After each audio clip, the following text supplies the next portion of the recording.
NTA national testing agency जो है उसकी जिम्मेदारी को और सख्त किया जाना चाहिए। जो इस शिक्षा माफिया हैं इनके ऊपर नकेल कसने का कार्य करना चाहिए। शिक्षा के मामले में और स्वास्थ्य के मामले में केंद्र और राज्य को साथ में मिलकर के कार्य करना चाहिए। शिक्षा में सबसे ज्यादा सबसे कमजोर अभी भी इंडिया है। हाँ, शिक्षा की वजह से लोकतंत्र कमजोर हो रहा है। क्या 2014 के बाद में ही शिक्षा व्यवस्था कमजोर हो गई?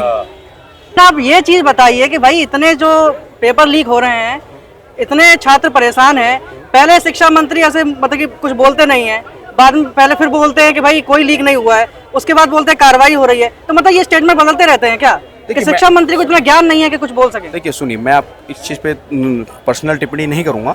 इसमें मैं इतना कहना चाहूँगा, जैसे अभी कल यूजी नेट का पेपर सरकार ने कैंसिल कर दिया, उसका भी मीडिया के माध्यमों से पता लगा था कि पेपर लीक हो रहा है। हाँ, लीक हुआ या नहीं हुआ उसकी जानकारी मुझे नहीं है, परंतु उसकी सीबीआई जांच की सिफारिश कर दी गई है।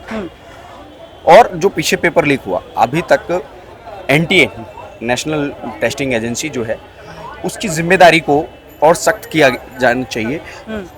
इसके अलावा जो इस शिक्षा माफिया हैं इनके ऊपर नकेल कसने का कार्य करना चाहिए।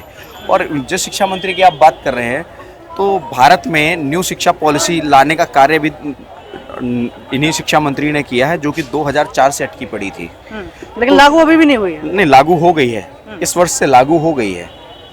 न्यू एजुकेशन पॉलिसी इस वर्ष से लागू हो गई। लेकिन इतने बड़े, देखिए इतना बड़ा जो देश है, इतनी सारी यूनिवर्सिटीज हैं इसके अंदर, एकदम से इतनी जो काम जितना बिल्कुल धीमे चल रहा है। जैसे नई शिक्षा नीति के बारे में हम कब से सुन रहे हैं? 2020 से सुन रहे हैं, लेकिन 2024 आ गया, 4 साल बीत चुके हैं। 4 साल बीत चुके हैं, उसके बावजूद शिक्षा नीति अभी तक लागू नहीं हो पाई। देखिए इस वर्ष इम्प्लीमेंट में आ गई है, इस वर्ष वही तो मैं कह रहा हूं, परंतु देखिए उसमें मैं एक चीज जानता हूँ, जब देश में कुछ जिम्मेदारियां राज्य सरकारों की भी बनती हैं कि वो केंद्र शिक्षा के मामले में और स्वास्थ्य के मामले में केंद्र और राज्य को साथ में मिलकर के कार्य करना चाहिए। मेरा मानना ये है।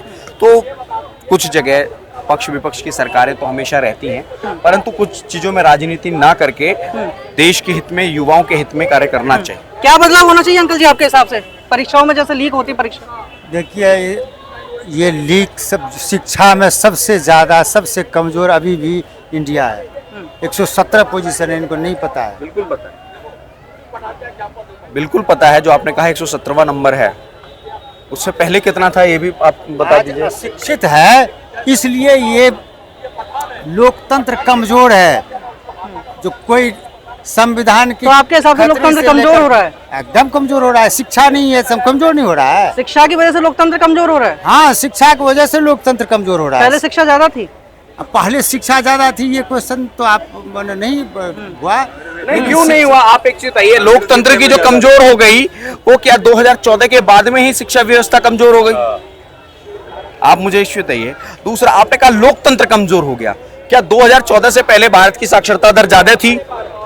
अगर ऐसी बात करें तो 1812 के अंदर में भारत की साक्षरता दर 93.7 थी। नहीं, हमारे कहने का तात्पर्य ये नहीं है, हम पॉलिटिक्स की बात नहीं कर रहे। पॉलिटिक्स की बात नहीं कर रहा। आपने जो कहा कि संविधान कमजोर हो रहा है शिक्षा की व्यवस्था की वजह से, तो मैं वही आपसे पूछना चाह रहा हूँ। संविधान कमजोर तो इसका पहले से ही है। संविधान पहले से कमजोर है? संविधान तो पहले से। किस तरह से बांट दिया है समाज को, तो सबसे पहले तो कमजोर। संविधान ने बांटा या ये जो सरकार चलाते हैं इन लोगों ने बांटा? संविधान के माध्यम से जो सरकार चलाते हैं उन्होंने बांटा है। सबसे पहले तो किस तरह से बांटा सरकार, मतलब सरकार ने भारत को किस तरह से बांटा है? अरे जो भी बांटा, अब उसकी आलोचना हम क्या करेंगे?